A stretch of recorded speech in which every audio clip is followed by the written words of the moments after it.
ഇപ്പോൾ ഓൾറെഡി ഒരു 10 പേരെന്നെ വിളിച്ചു കഴിഞ്ഞു. സാറേ എൻ്റെ ജന്മസംഖ്യ കേട്ട 2027 തുടങ്ങിയതിന് ശേഷം മൊത്തം പ്രശ്നമാണെന്നും പറഞ്ഞിട്ട് വിളിച്ചു. അതെന്താ കാരണം?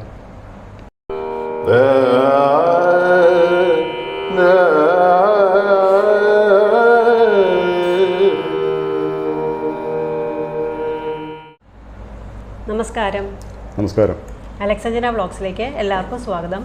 ഇന്ന് നമ്മോടൊപ്പം ഉള്ളത് ശ്രീ സുരേഷ് ശിവശൈലം സാറാണ്. ഇദ്ദേഹത്തിൻ്റെ സ്ഥലം കൊല്ലം പുത്തൂരാണ്. നേരത്തെ നമ്മൾ കുറേ വീഡിയോസ് ചെയ്തിട്ടുണ്ട്. ഗാലക്സി ഫ്യൂച്ചർ പോയിൻ്റ് എന്നൊരു സ്ഥാപനം നടത്തി പോരുന്നു. അപ്പം ഇന്ന് സംസാരിക്കാൻ പോകുന്ന വിഷയം എന്ന് പറയുന്നത് പ്രധാനമായിട്ടും രാശിഫലം തന്നെയാണ്. 2024 കാര്യങ്ങൾ എങ്ങനെയാണ് പോവുക, ഓരോരുത്തർക്ക് എങ്ങനെയാണ് ഗുണപ്പെടുക എന്നൊക്കെ തന്നെയാണ്. അപ്പം നമ്മൾ ഏത് വിഷയത്തെ പറ്റിയാണ് ഇന്ന് സംസാരിക്കാൻ പോകുന്നത്?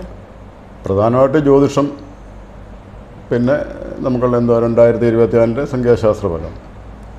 ഇപ്പോൾ ജ്യോതിഷം എന്ന് പറയുമ്പോൾ ആൾക്കാർക്ക് സംശയം തോന്നും. കുറേ നമ്മൾ സംസാരിച്ചിട്ടുണ്ട് ജ്യോതിഷത്തിനെ പറ്റി.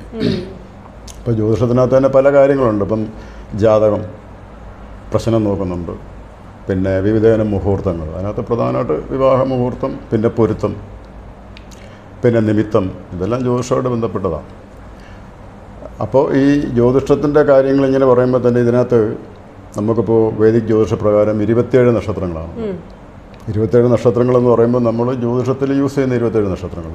അഭിജിത്ത് എന്നും പറഞ്ഞൊരു നക്ഷത്രമുണ്ട്, 28ാമത്തെ. അത് അതിനകത്ത് അങ്ങനെ കാണിക്കുന്നില്ല.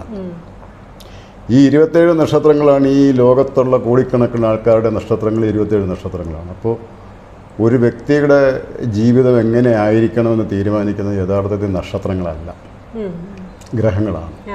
അതുകൊണ്ടാണ് ചിലർ പറയത്തില്ല ഇതെന്തൊരു ഗ്രഹപ്പിഴയാണെന്ന് ചോദിക്കുന്നത്, മലയാള നാടൻ ഭാഷയിൽ ചോദിക്കുന്നത്. പക്ഷേ അത് ജാതകത്തിനകത്ത് വ്യക്തി ജനിച്ച സമയത്ത് ഗ്രഹങ്ങൾ പിഴച്ചു നിന്നാൽ, തെറ്റായ സ്ഥാനത്ത് നിന്നാലാണ് ഈ ഗ്രഹപ്പിഴ സംഭവിക്കുന്നത്. അപ്പം നക്ഷത്രത്തിനേക്കാട്ടുപരി വ്യക്തികളുടെ ജീവിതത്തെ സ്വാധീനിക്കുന്ന ഗ്രഹങ്ങളാണ്. ഈ ഗ്രഹങ്ങളിൽ തന്നെ പ്രധാനപ്പെട്ട 2 ഗ്രഹങ്ങളാണ് വ്യാഴവും ശനി. പണ്ടത്തെ ജ്യോത്സ്യന്മാരുടെ ഈ ട്രഡീഷണലായിട്ടുള്ള ജാതകം എന്ന് വായിച്ചു നോക്കിയാൽ നമുക്ക് മനസ്സിലാവും. അധമീന ശനി, കുംഭവ്യാഴം എന്ന കൊല്ലവർഷം എന്നൊക്കെ പറഞ്ഞു കഴിഞ്ഞു. എന്ന് വെച്ചാൽ ആ ജാതകത്തിനകത്ത് ആ വർഷം ശനിയും വ്യാഴവും ഏത് രാശിയിലാണ് നിൽക്കുന്നതെന്ന് അവർ ആ തുടക്കത്തിൽ തന്നെ എഴുതി വെക്കും. അപ്പോൾ പ്രധാനപ്പെട്ട 2 ഗ്രഹങ്ങളായ ശനിയും വ്യാഴത്തിനെ ആസ്പദമാക്കിയാണ് നമ്മളിപ്പോൾ കണ്ടക ശനി, ഏഴാണ്ട ശനി എന്നൊക്കെ പറയുന്നത് ശനിയെ നോക്കിയിട്ടാണ്. ഏറ്റവും ദൂരെ നിൽക്കുന്ന ഗ്രഹം ജ്യോതിഷത്തിനകത്ത് യൂസ് ചെയ്യുന്നത് ശനിയും, ഏറ്റവും വലിയ ഗ്രഹം വ്യാഴമാണ്. ഇപ്പോൾ നാസ അല്ലെങ്കിൽ അങ്ങനെയുള്ള പല ഈ ബഹിരാകാശവുമായിട്ട് ബന്ധപ്പെട്ട പല ഈ സ്ഥാപനങ്ങളുമൊക്കെ സൂര്യനിലേക്ക് ഭാവിയിൽ ആകാശയാനങ്ങൾ അയക്കാനുള്ള കാര്യങ്ങളൊക്കെ ചെയ്യുന്നുണ്ട്. ഒരുപക്ഷെ സക്സസ് ആകും അത്. പക്ഷേ യാതൊരു കാരണവശാലും ഒരിക്കലും ശനിയിലേക്ക് ഇങ്ങനെ ഒരു സംഭവം ചെയ്യാൻ പറ്റത്തില്ല. കാരണം ശനിക്ക് പറ്റി ശനി വളയമെന്നും പറഞ്ഞൊരു സംഭവമുണ്ട്. അത് നമ്മൾ ഗൂഗിളിലൊക്കെ നോക്കിയാൽ കാണാം. ഒരു ശനി ഗ്രഹത്തിന് ചുറ്റും ഒരു റൗണ്ടുണ്ട്. ഈ റൗണ്ടെന്ന് പറഞ്ഞാൽ ഭയങ്കരമായ എത്രയോ കിലോമീറ്റർ കണക്കിന് വേഗത കൊടുങ്കാറ്റടിക്കുന്നൊരു സംഭവം. അതുകൊണ്ട് ഒരിക്കലും ഒരു ശാസ്ത്രത്തിനും ശനിയിലേക്ക് ചെന്ന് പറ്റാൻ പറ്റത്തില്ല. സൂര്യന് ചെന്ന് പറ്റിയാൽ ശനിയിലേക്ക് ചെന്ന് പറ്റാൻ പറ്റത്തില്ല. അതാണ് അതിൻ്റെ ഒരു നമുക്കുള്ള ഇത്. നമ്മുടെ വേദിക് ജ്യോതിഷ പ്രകാരം ആചാര്യന്മാരൊക്കെ വർഷങ്ങൾക്ക് മുമ്പേ എഴുതി വെച്ചിട്ടുണ്ട് ശനി വളയത്തെക്കുറിച്ചും കാര്യങ്ങളൊക്കെ. അപ്പോൾ ഈ ദൂരെ നിൽക്കുന്ന ഗ്രഹം ശനിയും ഏറ്റവും വലിയ ഗ്രഹം വ്യാഴമാണ്. അപ്പോൾ ഈ വ്യാഴം യഥാർത്ഥത്തിൽ രാശി മാറുന്നത് 2024 മെയ് മാസം 1-ാം തീയതി 2:04 മെയ് 1-ന് 2:04 ഉച്ചയ്ക്ക്.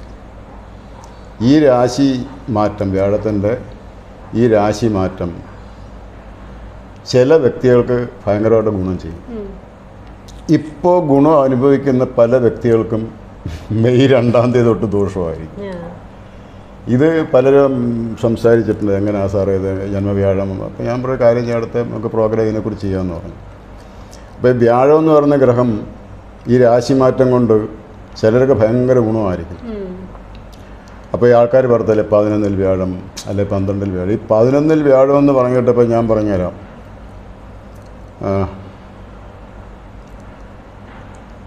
വൃശ്ചികൻ രാശി 11-ൽ വ്യാഴം എന്ന് പറയുമ്പോൾ ഏകദേശം കന്നി വരും. ഇപ്പം വൃശ്ചിക ലഗ്നത്തിൻ്റെ അല്ലെങ്കിൽ വൃശ്ചിക ലഗ്നത്തിൽ ജനിച്ച ഒരാൾക്ക് അദ്ദേഹത്തിന് അനുകൂലമായിട്ടുള്ള ഗ്രഹമാണ് ഈ വ്യാഴം. എന്ന് വെച്ചാൽ 2ഉം 5ഉം ഭാവത്തിലുള്ള വ്യാഴം. പക്ഷേ ഇത് കന്നി രാശി 11-ൽ നിന്നുകൊണ്ടൊരു കാര്യമല്ല. അപ്പോൾ 11-ൽ വ്യാഴമായി, അനുകൂലനായ വ്യാഴം 11-ലാണ് നിൽക്കുന്നത്. പക്ഷേ ആ ജാതകന് ആ 11-ലെ വ്യാഴം കൊണ്ട് ഗുണമല്ല.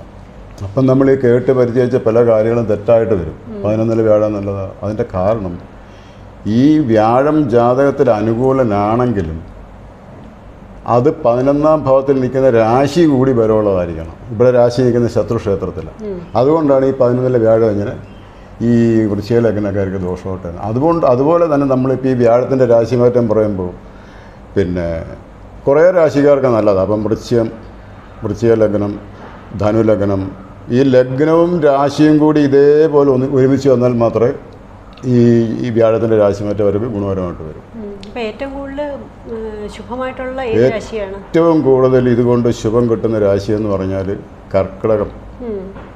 കർക്കിടകൻ രാശി മാത്രമായിരിക്കരുത്, കർക്കിടക ലഗ്നം കൂടി ആയിരിക്കണം. കാരണം കർക്കിടക ലഗ്നത്തിൻ്റെ ഭാഗ്യാധിപനാണ് വ്യാഴം. അപ്പം കർക്കിടക ലഗ്നക്കാർക്ക് ഏറ്റവും ശുഭമായിട്ടുള്ള പ്ലാനറ്റ് വ്യാഴമാണ്. അപ്പോൾ അത് രാശി കൂടി കർക്കിടകമാണെങ്കിൽ കൃത്യമായിട്ട് ഇടവത്തി വരുന്നുണ്ട് 11ാം ഭാവം. അപ്പം മേടത്തിൽ ഇടവത്തിലേക്ക് പോകും 11ാം ഭാവം. അപ്പം കർക്കിടക രാശിക്കാർ ഭയങ്കരമായിട്ട് ഗുണം ചെയ്യും ഈ മേടത്തിലെ രാശി മാറ്റം. മേടത്തിൽ നിന്ന് ഇടവത്തിലോട്ട് പോകണം. പുണർദം അവസാനത്തെ പാദം പോയി ആയില്ലേ നക്ഷത്രക്കാർക്ക്. അവർ കർക്കിടകൻ രാശി കൂടി ആയിരിക്കണം, കർക്കിടക ലഗ്നത്തിൽ ജനനവും കൂടി ആയിരിക്കണം. അപ്പം ഈ രാശി മാറ്റം ഭയങ്കര ഗുണമായിരിക്കും. പിന്നെ എന്ന് പറയുമ്പോൾ ഇപ്പം പിന്നെ കുംഭം, മകരം രാശിക്കാർക്ക്, വൃശ്ചിക ലഗ്നക്കാർക്ക് ഇങ്ങനെയൊക്കെ കുറേ ഗുണങ്ങളുള്ള രാശികൾ ലഗ്നങ്ങളൊക്കെ ഉണ്ട്. പക്ഷേ മകരം, കുംഭം രാശിക്കാർക്ക് ഈ രാശി മാറ്റം അവർക്ക് ചില ഗുണങ്ങളുണ്ടെങ്കിലും പൂർണ്ണമായിട്ട് കിട്ടത്തില്ല. കാരണം എന്ന് പറഞ്ഞാൽ 7ാം ശനിയാണ്. ഇപ്പം കുംഭൻ രാശിയിലെ ശനി ഇരിക്കുന്നത്. അപ്പം കുംഭരാശിക്കാർക്കെന്ന് പറഞ്ഞാൽ ജന്മശനിയാണ്. അവർക്ക് ഏറ്റവും മോശമായിട്ട് വരും വ്യാഴത്തിൻ്റെ രാശിമാറ്റം. അതായത് പറഞ്ഞ് 2ാം തീയതി ഉറക്കം എഴുന്നേൽക്കാൻ തൊട്ട് ചില രാശിക്കാർക്ക് ഭയങ്കരമായിട്ട് അപ്രതീക്ഷിത ധനാഗമ യോഗം ഉണ്ടാകും വ്യാഴത്തിനെ കൊണ്ട്. അപ്പോൾ ഈ വ്യാഴം എന്ന് പറഞ്ഞാൽ ഒരു കാര്യത്തിൻ്റെ മാത്രമുള്ള ഒരു ഗ്രഹമല്ല. യഥാർത്ഥത്തിൽ വ്യാഴം സന്താനം, ധനം, ഒരു പരിധിവരെ വിദ്യ, ജ്ഞാനം, ഇതിൻ്റെയൊക്കെ ഗ്രഹം വ്യാഴമാണ്. അപ്പം അതാ നേരത്തെ പറഞ്ഞ ഈ 5ാം ഭാവത്തിൽ വ്യാഴം നിന്ന് കഴിഞ്ഞാൽ 5ാം ഭാവം സന്താന ഭാവമാണ്. അപ്പോൾ 5ൽ വ്യാഴം നിന്ന് കഴിഞ്ഞാൽ യഥാർത്ഥത്തിൽ അത് കാരകഗ്രഹം എന്ന് വെച്ചാൽ 5ാം ഭാവത്തിൻ്റെ കാരകനായ ഗ്രഹം ഈ കാരകഭാവത്തിൽ നിന്ന് കഴിഞ്ഞാൽ ദോഷമാണ്. നിൽക്കുന്ന രാശി ഞാനിപ്പോൾ പറഞ്ഞ പേര് ഞാൻ പറയുന്നില്ല. അപ്പോൾ അവിടെ ഭർത്താവിൻ്റെ ജാതകം നോക്കിയപ്പോൾ യഥാർത്ഥത്തിൽ സന്താന ദോഷം കണ്ടു. അപ്പോൾ സംശയം കൊണ്ട് ഞാൻ ഭാര്യയുടെ ജാതകം കൂടി നോക്കിയപ്പോൾ 2 പേർക്കും 5ാം ഭാവത്തിൽ ശത്രുക്ഷേത്രത്തിൽ വ്യാഴം നിൽപ്പുണ്ട്. അപ്പോൾ കാരകഗ്രഹം കാരകഭാവത്തിൽ നിന്ന് ദോഷം തന്നെയാണ്. സന്താന തടസ്സം അവർക്ക് കുട്ടികളില്ല. ഇതേ കേസായിട്ടാണ് 7ാം ഭാവത്തിൽ ശുക്രൻ നിന്നത്. ശുക്രൻ 7ൻ്റെ കാരകനാണ്, വിവാഹത്തിൻ്റെ കാരകനാണ്. അപ്പോൾ വിവാഹത്തിൻ്റെ കാരകനായ ശുക്രൻ 7ാം ഭാവത്തിൽ നിന്നാലും വിവാഹ തടസ്സങ്ങളുണ്ടാകും. ചൊവ്വാദോഷത്തിനേക്കാൾ ദോഷം 7ൽ ശുക്രൻ നിന്ന് കഴിഞ്ഞാൽ. അപ്പോൾ എതിർ ജാതകത്തിലുള്ള പരിഹാരമായിട്ട് നല്ല രാശി തമ്മിലുള്ള കോമ്പിനേഷൻ കാര്യങ്ങളൊക്കെ ഉണ്ടാകും. ഇപ്പോൾ ഈ 2024 എന്ന് പറയുമ്പോൾ ന്യൂമറോളജി പ്രകാരം നോക്കുമ്പോൾ 8ആണ് വരുന്നത്. അതുകൂടാതെ 2ഉം 4ഉം ഒക്കെ വരുന്നുണ്ടെന്ന് പറയുന്നുണ്ട്. അപ്പോൾ അതെങ്ങനെയാണ് അതിൻ്റെ ഫലങ്ങൾ എങ്ങനെയാണ് പോകുന്നത്? 2024 ഇപ്പോൾ 2ഉം 4 പൂജ്യത്തിന് വില ഇല്ലാത്തതുകൊണ്ട് അങ്ങനെ കൂട്ടുമ്പോൾ നമുക്ക് 8ആണ് ഇവിടെ യഥാർത്ഥത്തിൽ വരുന്നത്. ഈ 8 എന്ന് പറയുന്നത് പലരും പ്രോഗ്രാം ചെയ്തിട്ടുണ്ട്, ശനിയുടെ സംഖ്യയാണ്. അപ്പോൾ ഈ ഒരാൾക്കുള്ള ജന്മസംഖ്യ 8 ആയതുകൊണ്ട് മാത്രം 2024 ആ വ്യക്തിക്ക് ഗുണകരമാകത്തില്ല. ഈ പ്രോഗ്രാം കേൾക്കുന്ന പല വ്യക്തികളും അത് മനസ്സിലാവും. ജന്മസംഖ്യ 8 ആയിരിക്കും. ജന്മസംഖ്യ 8 എന്ന് പറയുമ്പോൾ 8, 17, 26 ഈ 3 ഡേറ്റ് ജനിച്ചവരൊക്കെ അങ്ങനെ ആ ഒരു കോൺസെപ്റ്റ് വെച്ച് നോക്കിക്കഴിഞ്ഞാൽ 2024 ഭയങ്കര ലക്കായിരിക്കും. പക്ഷെ ആർക്കും അല്ല. ഇപ്പോൾ ഓൾറെഡി ഒരു 10 പേരെ എന്നെ വിളിച്ചു കഴിഞ്ഞു, സാറേ എൻ്റെ ജന്മസംഖ്യ 8 2024 തുടങ്ങിയതിന് ശേഷം മൊത്തം പ്രശ്നമാണെന്നും പറഞ്ഞിട്ട് വിളിച്ചു. അതെന്താ കാരണം? ഈ ശനി എന്ന് പറയുന്ന ഗ്രഹം, ശനിയുടെ സംഖ്യ 8ആണ്, കറക്റ്റാണ്. ഇപ്പം ജാതകത്തിനകത്ത് ശനി അനുകൂലം കൂടി ആയിരിക്കണം. ശനി എന്ന് പറഞ്ഞ പ്ലാനറ്റ് അനുകൂലം കൂടി ആണെങ്കിൽ മാത്രമേ 2024 ഗുണമാകും. എന്നിട്ട് ഈ 2024 ടോട്ടൽ നോക്കുമ്പോൾ 8 വരുന്നെങ്കിൽ അതിനകത്ത് വേറെ 2 ഗ്രഹങ്ങളുടെ സ്വാധീനം കൂടി ഉണ്ട്. 2 എന്ന് പറഞ്ഞാൽ ചന്ദ്രൻ്റെയും 4 എന്ന് പറഞ്ഞ രാഹുവിൻ്റെയും. ഈ 2 ഗ്രഹങ്ങൾ കൂടി ജാതകത്തിനകത്ത് ശുഭരാശിയിലോ അല്ലെങ്കിൽ ഒരു പരിധി വരെ അനുകൂലമായിട്ട് നിന്നാൽ മാത്രമേ 2024 ഈ ജാതകർക്ക് ഗുണകരമാകും. ഇപ്പം ഞാൻ പറഞ്ഞേക്കാം, ഇടവലഗ്നക്കാർക്ക് ജന്മസംഖ്യ 8 വരികയും ഇടവലഗ്നമായിരിക്കുകയും ചെയ്തു കഴിഞ്ഞാൽ അവർക്ക് പ്രത്യേകിച്ച് ഏഴരാണ്ട ശനി കണ്ടകശനിയൊന്നും ഇല്ലെന്നുണ്ടെങ്കിൽ 2024 ടോപ്പാണ്. ഇത് ഞാൻ ഗ്യാരണ്ടി. എനിക്ക് ആരുടെ ജാതകം കാണണ്ട. 7, 26, 17 ജന്മസംഖ്യ ആയിരിക്കണം. ഇടവലഗ്നം അല്ലെങ്കിൽ തുലാലഗ്നം അല്ലെങ്കിൽ മകരലഗ്നം അല്ലെങ്കിൽ കുംഭലഗ്നം മിഥുനലഗ്നം. ഇവർ 5 ലഗ്നക്കാർക്ക് ജന്മസംഖ്യ 8 ആണെങ്കിൽ 2027 ഗുണം. പ്രത്യേകിച്ച് കണ്ടകശനി ഏഴരണ്ട ഉണ്ടായിരിക്കരുത്. ജന്മവ്യാഴത്തിൻ്റെ അല്ല അഷ്ടമവ്യാഴത്തിൻ്റെ ഒക്കെ നെഗറ്റിവിറ്റി ഉണ്ടാവും. എങ്കിൽ തന്നെയും 2024 ന്യൂമറോളജി പ്രകാരം നോക്കുമ്പോൾ 2027 ഞാനീ പറഞ്ഞ രീതിയിൽ ശനി അനുകൂലനായിട്ട് ജാതകത്തിൽ വരുന്നവർക്ക് ടോപ്പായിരിക്കും. അത് 2 ലഗ്നക്കാർക്കായിരിക്കും ഏറ്റവും ഗുണം കിട്ടുന്നത്. എന്ന് പറഞ്ഞാൽ ഇടവലഗ്നവും തുലാലഗ്നവും 2 പേർക്ക് ശനി യോഗകാരന്മാരാണ്. ഇപ്പോൾ ഈ വ്യാഴത്തിൻ്റെ കാര്യം നേരത്തെ സംസാരിച്ചപ്പോൾ പലരും ചോദിക്കും, പക്ഷേ മേഡത്തിൻ്റെ മനസ്സിൽ സംശയം ഉണ്ടാകും, ഈ സന്താനത്തിൻ്റെ കാരകനാണ് വ്യാഴം, അങ്ങനെയുള്ളപ്പോൾ സന്താനദോഷമുള്ളവർക്ക് എന്തുകൊണ്ട് മഞ്ഞപ്പുഷ്പരാഗം ധരിച്ചുകൂടാന്നുള്ള സംശയങ്ങളൊക്കെ സാധാരണക്കാരൻ്റെ മനസ്സിൽ വരും. ഈ സന്താനത്തിൻ്റെ കാരകൻ വ്യാഴമാണെങ്കിലും നമ്മൾ ഒരു മഞ്ഞപ്പുഷ്പരാഗം വാങ്ങിച്ചിട്ട് കഴിഞ്ഞാൽ സന്താനം ഉണ്ടാവണമെന്നില്ല, അല്ലെങ്കിൽ ആ ദോഷം മാറത്തില്ല. ഇപ്പോൾ ഒരു രത്നധാരണം കൊണ്ട് പ്രത്യേകിച്ച് ഒരു 60% റിസൾട്ടൊക്കെ കിട്ടത്തില്ല. അതിൻ്റെ കൂടെ വേറെ പല കാര്യങ്ങളും കൂടെ നോക്കണം. അപ്പോൾ നമ്മളൊരു പുഷ്യരാഗം അല്ലെ യെല്ലോ സഫർ ധരിക്കുമ്പോൾ ആ ജാതകന് വ്യാഴമെന്ന് പറയുന്ന ഗ്രഹം അനുകൂലനാണെങ്കിൽ മാത്രമേ ഈ മഞ്ഞപ്പുഷ്യരാഗ രത്നധാരണം കൊണ്ട് ഗുണമുണ്ടാവും. പ്ലസ് അതിനോടൊപ്പം നമ്മൾ ചെയ്യേണ്ടുന്ന ഒരു കാര്യം എന്ന് പറഞ്ഞാൽ സന്താനത്തിൻ്റെ കാര്യം വ്യാഴമാണ്. അപ്പോൾ അത് 5ാം ഭാവത്തിൻ്റെ കാര്യം. പ്ലസ് നമ്മൾ രത്നധാരണം ചെയ്യുമ്പോൾ വളരെ ശ്രദ്ധിക്കേണ്ട കാര്യം എന്ന് പറഞ്ഞാൽ 5ാം ഭാവാധിപനായ ഗ്രഹത്തിൻ്റെ രത്നം കൂടി ധരിക്കുക. കോമ്പിനേഷൻ 2 രത്നങ്ങൾ, ചിലപ്പോൾ 3 രത്നങ്ങളൊക്കെ ധരിക്കേണ്ടി വരും.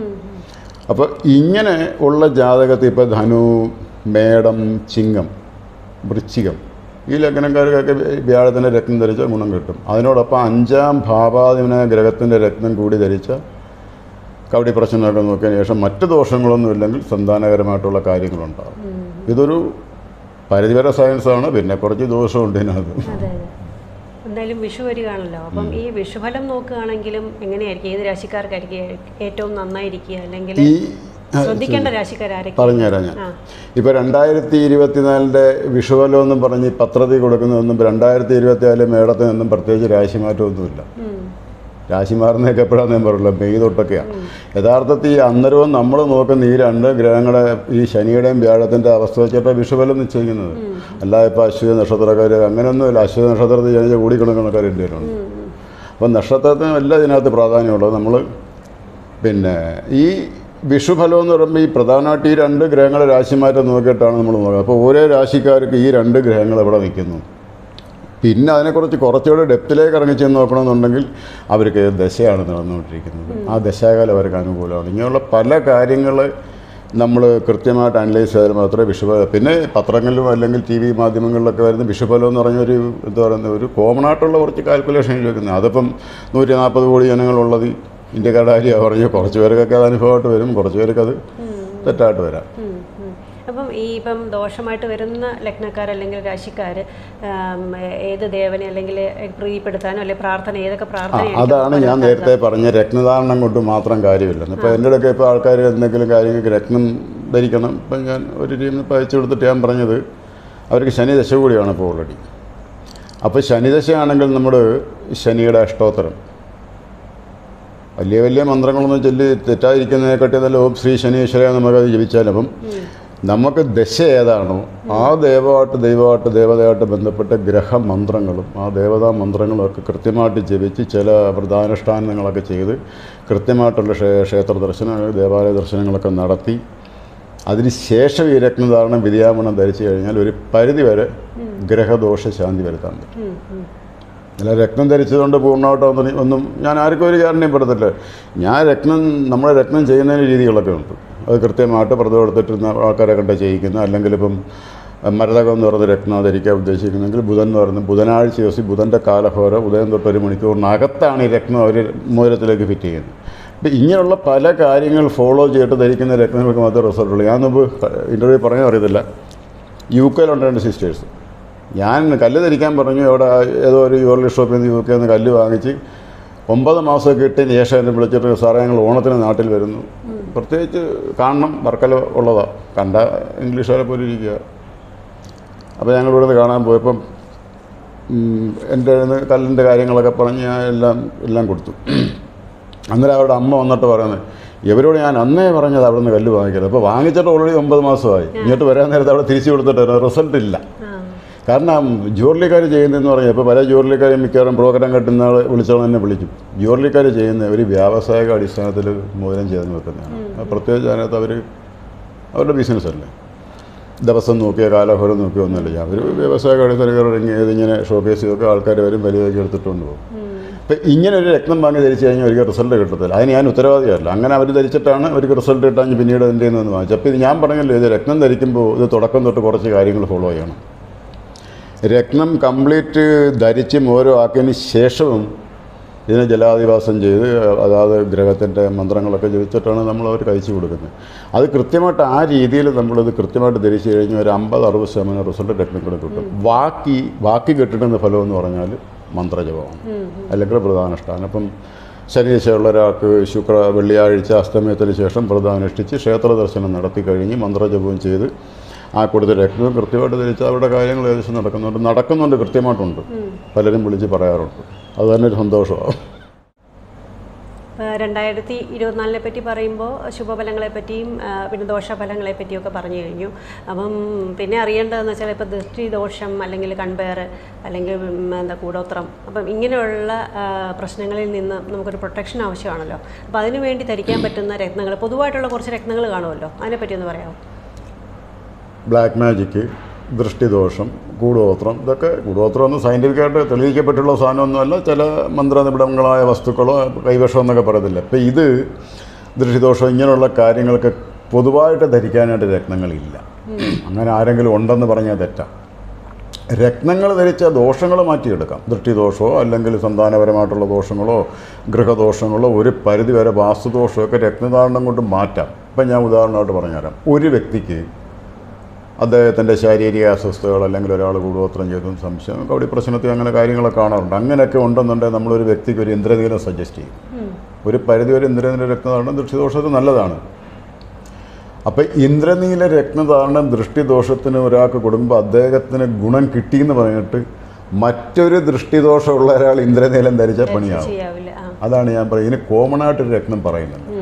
പല വ്യക്തിയുടെ ജാതകപ്രകാരവും പല രത്നങ്ങളായിരിക്കും ധരിക്കേണ്ടത്. അതുകൊണ്ടാണ് നമ്മൾ ഈ ലഗ്നാധിപൻ്റെ കാര്യം പറയുമ്പോൾ ഇപ്പോൾ ദേഹസ്യ സൗഷ്ഠമ സ്വാസ്ഥ്യം ശ്രുതി ഹേവോ യശസ്സുഖം എന്ന് പറഞ്ഞാൽ ലഗ്നാധിപനായ ഗ്രഹത്തിൻ്റെ രത്നം ധരിച്ച ഒരു പരിധിവരെ ശാരീരിക അസ്വസ്ഥത മാറും. അത് വ്യതിജ്യോഷത്തിനകത്ത് ആചാര്യന്മാർ പറഞ്ഞു വെച്ചിട്ടുണ്ട്. അപ്പോൾ ഒരു വ്യക്തിക്ക്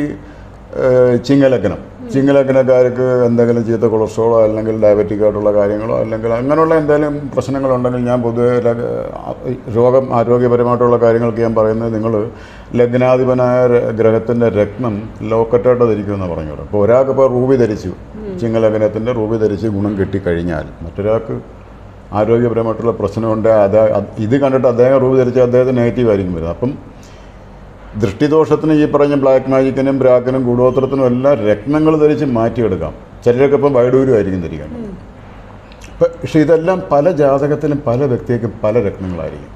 അപ്പോൾ കോമണായിട്ട് ഇതിനായിട്ട് പ്രത്യേകിച്ച് രത്നങ്ങളൊന്നും സജസ്റ്റ് ചെയ്യാൻ പറ്റത്തില്ല. അപ്പം ഞാൻ നേരത്തെ പറഞ്ഞ സന്താനദോഷം ഒരു വൃശ്ചികലഗ്നക്കാരൻ്റെ ഇപ്പം നമ്മൾ വൃശ്ചികം തന്നെ മകരം കുംഭം മീനം 5-ാം ഭാവം മീനൻ രാശിയാണ്. അപ്പം 5-ാം ഭാവാധിപനായ രത്നം ധരിച്ചു കഴിഞ്ഞാൽ ലഗ്നാധിപൻ്റെ രത്നം കൂടി ഇപ്പം ചെമ്പവിഴവും പിന്നെ 5-ാം ഭാവാധിപന വ്യാഴത്തിൻ്റെ രത്നം കൂടെ ധരിച്ചു കഴിഞ്ഞാൽ വൃശ്ചിക ലഗ്നക്കാർക്ക് സന്താനദോഷം ഉണ്ടെന്നുണ്ടെങ്കിൽ തീർച്ചയായിട്ടും ഭയങ്കര ഗുണകരമാണ്. അല്ലെങ്കിൽ ഒന്നുമില്ല മെഡിസിൻ എടുത്താൽ അതിൻ്റെ എഫക്റ്റ് പെട്ടെന്ന് കിട്ടും.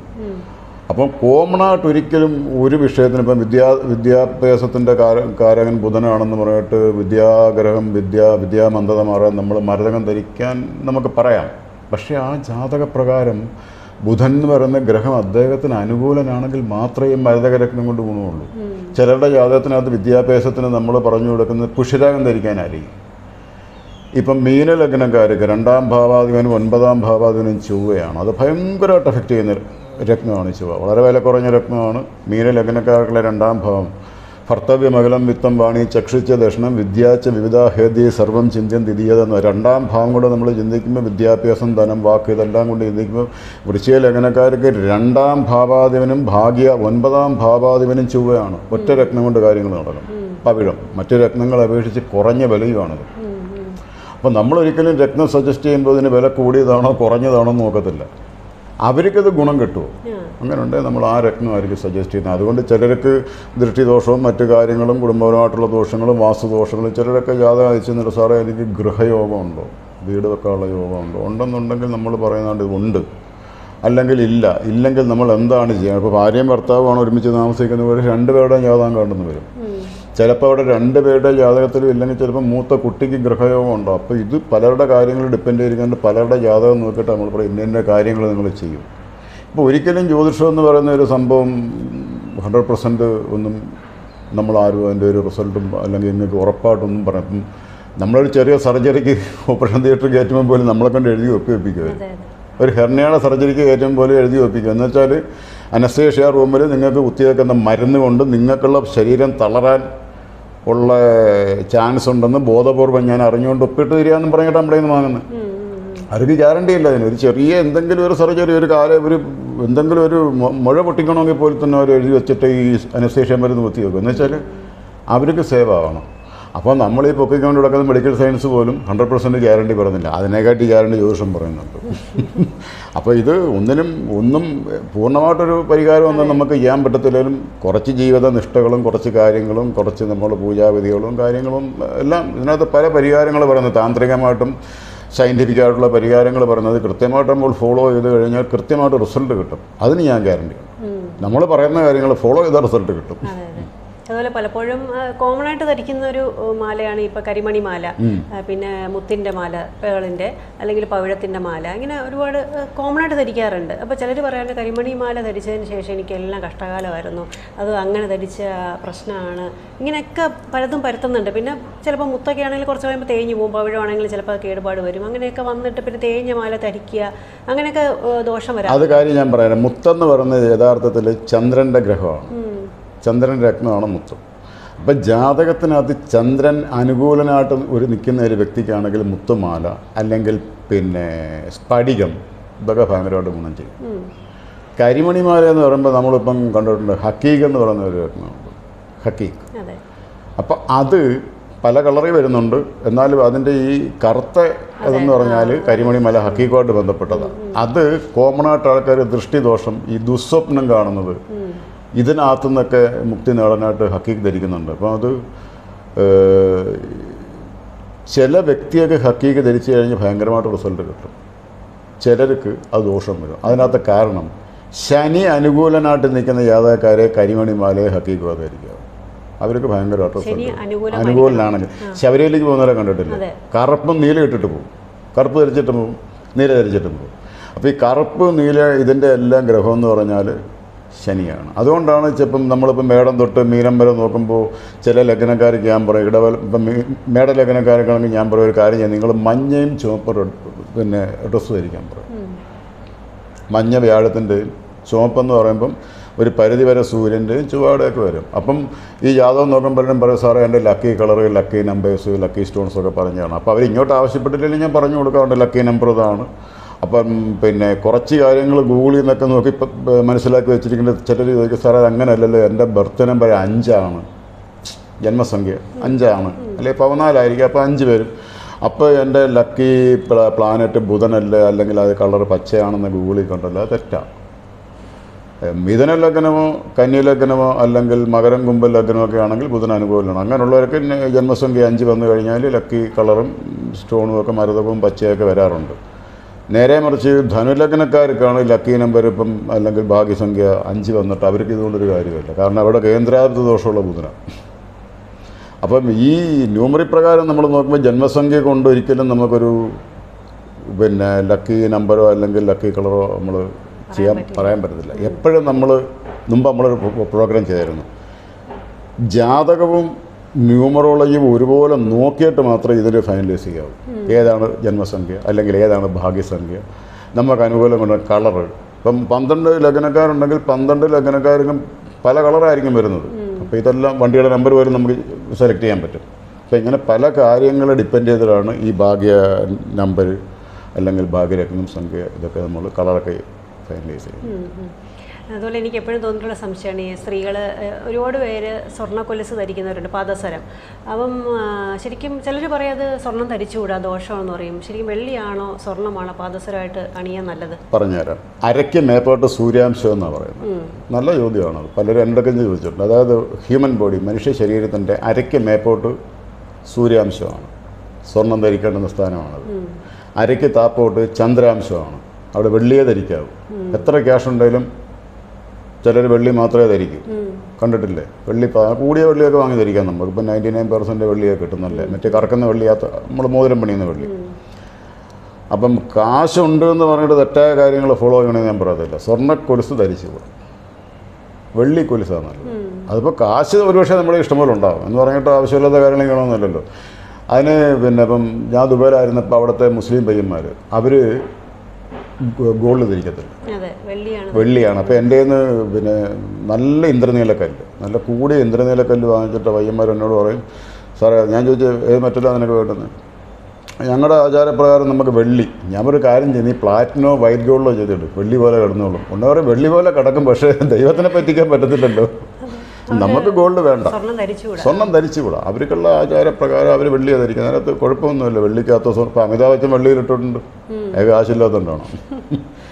വെള്ളിയിലോ സ്വർണ്ണത്തിലോ രത്നം ധരിക്കുന്നുണ്ട്, കുഴപ്പമൊന്നുമില്ല. പിന്നെ ചില രത്നങ്ങൾ സ്വർണ്ണത്തിൽ പണിയിട്ടാൽ കാണാൻ നല്ല ഭംഗിയാണ്. അപ്പോൾ എൻ്റെ ഒരു രീതി, അല്ലെങ്കിൽ വേദിക് ജ്യോതിഷപ്രകാരം നമ്മൾ ഈ സൂര്യാംശവും ചന്ദ്രാംശവും വരുന്നതുകൊണ്ട് സ്വർണ്ണപാദസരം ധരിക്കുന്നതിനകത്ത് ജ്യോതിഷപരമായിട്ട് അനുകൂലമല്ല. ഇതിന് മേപ്പോട്ട് തിരിക്കാം. ഒക്കേഷനിലേക്ക് നമുക്ക് വേണമെങ്കിൽ ആഴ്ച ഒരിക്കലോ അല്ലെങ്കിൽ ഒരു കല്യാണത്തിനോ അങ്ങനെ എന്തെങ്കിലും പരിപാടിക്കൊക്കെ പോകുമ്പോൾ ധരിക്കാമെന്നല്ലാതെ കണ്ടിന്യൂ ധരിക്കാതിരിക്കുന്നതായിരിക്കും നല്ലത്. ഇപ്പം നമ്മളിപ്പം ചില വീടിൻ്റെ സ്റ്റെയർ കേസൊക്കെ ആൻറ്റി ക്ലോക്ക് കേസ് ചെയ്ത് വെച്ചേക്കും. സ്ഥിരമായിട്ട് മേപ്പോട്ടും താപ്പോട്ടും ആൻറ്റി ക്ലോക്ക് കേസ് കയറി ഇറങ്ങി ഹൈപ്പർ ടെൻഷനും കാര്യങ്ങളും BP ഒക്കെ നമുക്ക് വേരിയേഷൻ ഉണ്ടാകും. കാരണം അത് ഭൂമി കറങ്ങുന്നതെന്ന് പറഞ്ഞാൽ ക്ലോക്ക് വൈസിലാണ്. അപ്പോൾ ആ രീതിയിലായിരിക്കണം സ്റ്റെയർ കേസ്. അപ്പോൾ ഇതെല്ലാം ഒരു ശാസ്ത്രാധിഷ്ഠിതമായിട്ട് നമ്മൾ ചെയ്യുമ്പോൾ ഇതൊക്കെ ശരിയാണ്. അമ്പലത്തിൽ പോയിട്ടായാലും ഉൾട്ടാ കറങ്ങി വരുമോ, റൗണ്ടിലല്ലേ പോകുന്നത്, പ്രദക്ഷിണമായിട്ടല്ലേ പോകുന്നത്. അത് തന്നെയാണ് സ്റ്റെയർ കേസിൻ്റെ കാര്യങ്ങൾ പറഞ്ഞു. അപ്പോൾ ഇതെല്ലാം ഒരു പരിധിവരെ ആചാര്യന്മാർ പറഞ്ഞു വെച്ചിരിക്കുന്ന കാര്യങ്ങളെ കറക്റ്റ്. അത് ആരും ഫോളോ ചെയ്യുന്നില്ല. പ്രകൃതിയിൽ നിന്ന് അകലം തോറുമാണ് ഇപ്പോൾ ആൾക്കാർക്ക് അസുഖം പോലും പിടിക്കുന്നത് അല്ലേ. പണ്ട് ആൾക്കാർ ചെരിപ്പിടാതെ നടക്കുമായിരുന്നു, ഇപ്പോൾ ചെരിപ്പിടാതെ തറയെ കാല് തൊടാൻ പറ്റത്തില്ല. അപ്പം പ്രകൃതിയിൽ നിന്ന് എത്രത്തോളം നമ്മൾ അകലുന്നോ, ജങ്ക് ഫുഡ് കഴിക്കുന്നോ അത്രത്തോളം അസുഖം ഉണ്ടാകും. അതാണ് ഇതിനകത്തല്ല. എല്ലാ കാര്യങ്ങളും നമ്മൾ കൃത്യമായിട്ട് ഫോളോ ചെയ്യാൻ നല്ലതാണ്. പിന്നെ ആർക്കും ദ്രോഹം ചെയ്യാതിരിക്കാൻ നല്ല കാര്യങ്ങൾ ചെയ്യുക. മൃഗങ്ങൾക്ക് ഇതുപോലെ രത്നങ്ങൾ സജസ്റ്റ് ചെയ്തിട്ടുണ്ടോ എപ്പോഴെങ്കിലും? ആർക്ക്? മൃഗങ്ങൾക്കേ അപ്പോൾ എന്തെങ്കിലും രീതിയിലുള്ള കഴുത്തിലണിയാനോ എന്തെങ്കിലും? ഇല്ല, അത് ഈ ആടിനും ആനയ്ക്കും പശുവിനൊക്കെ ആൾക്കാരില്ല, അത് കെട്ടിയിട്ടുണ്ട്, ശംഖൊക്കെ കെട്ടിയിട്ടുണ്ട്. ഞാൻ കണ്ടിട്ടുണ്ട്. ഞാൻ ആർക്കും സജസ്റ്റ് ചെയ്തിട്ടില്ല. അവർ കരിമണിമാലൊക്കെ ഇടാറുണ്ട്, വലിയ മുത്ത്, കറുത്ത മുത്ത്. ദൃഷ്ടിദോഷമെന്നും പറഞ്ഞാൽ ഇട്ടേക്കുന്നത്. അതൊന്നും വലിയ കാര്യമൊന്നുമുള്ള കാര്യങ്ങളല്ല. അങ്ങനെ ചെയ്യാറുണ്ട് ആൾക്കാർ, കണ്ടിട്ടുണ്ട് ഞാൻ. എൻ്റെ കൂട്ടുകാരൻ ആനയുണ്ട്, അവൻ്റെ ആനയുടെ കഴുത്തിലും കിടപ്പുണ്ട് വലിയ കറുത്ത മുത്ത്. ഈ ആനവാൽ മോതിരവും അങ്ങനത്തെ അതൊക്കെ ചുമ്മാതെ വെറുതെ ഫലങ്ങളില്ല. അതൊക്കെ വെറുതെ. ഒന്നാമത്തെ കാര്യം, ആനവാൽ മോതിരം എന്നും പറഞ്ഞ് സ്വർണ്ണക്കടയിൽ ഇരിക്കുന്നതെല്ലാം ഫൈബറിൻ്റെ നൂലാണ്. ഒറിജിനൽ ആനവാൽ മോതിരം കെട്ടിയിട്ട ഒരു വിശ്വാസമുണ്ട്, പേടിക്കത്തില്ലെന്നൊക്കെ. പക്ഷേ അത് വെറുതെ സയൻറ്റിഫിക്കായിട്ട് പ്രൂവ്ഡ് ഒന്നുമില്ല. ഈ പുലിനഖത്തിൻ്റെ ലോക്കറ്റും ഒക്കെ, പുലിനഖം ഫോറസ്റ്റുകാർ കേൾക്കണ്ട, പിടിക്കും. അതൊക്കെ വെറുതെ നമ്മളൊരു എന്താ പറയുന്നത്, ഒരു വിശ്വാസമാണ്. ഉണ്ടെങ്കിൽ കാണാൻ ഒരു ഭംഗി അത്രയേ ഉള്ളൂ. മലയാളത്തിൻ്റെ പുതുവർഷം വരികയാണ്, മേടമാസം, നമ്മുടെ വിഷുഫലം ഒക്കെ വരാൻ പോവുകയാണ്. അപ്പം നമുക്ക് ഇവർക്ക്, നമ്മുടെ പ്രേക്ഷകർക്ക് വിഷു ആശംസകൾ നേർന്നുകൊണ്ട് നമുക്ക് അവസാനിപ്പിക്കാം അല്ലേ? അപ്പോൾ വിഷു മേടമാസം 1-ാം തീയതിയാണ് തുടങ്ങുന്നത്. അപ്പോൾ വിഷുഫലം എന്നും പറഞ്ഞിട്ട് ആരും പേടിക്കുകയൊന്നും വേണ്ട. വ്യാഴം, ശനി, ഈ 2 ഗ്രഹങ്ങളുടെ രാശിമാറ്റവും നിങ്ങളുടെ ജാതകത്തിൽ ഈ വ്യാഴവും ശനി എവിടെ നിൽക്കുന്നു എന്നുള്ള കാര്യങ്ങൾ വെച്ചിട്ടാണ് ഓരോരുത്തർക്ക് വിഷുഫലമോ അല്ലെങ്കിൽ വ്യാഴത്തിൻ്റെ രാശിമാറ്റമോ അല്ലെങ്കിൽ ശനിയുടെ രാശിമാറ്റമോ ഒക്കെ സംഭവിക്കുന്നത്. അപ്പം 2024 വിഷു എനിക്ക് എങ്ങനെ ഉണ്ടാകുമെന്ന് ദയവേത് പ്രേക്ഷകരാരും പേടിക്കുകയൊന്നും വേണ്ട. നിങ്ങളുടെ ജാതകത്തിലുള്ള ഫലങ്ങൾ നിങ്ങൾക്ക് കൃത്യമായിട്ട് കിട്ടിയിരിക്കും. അപ്പോൾ എല്ലാവർക്കും ഈസ്റ്റർ വിഷു ആശംസ. നമസ്കാരം.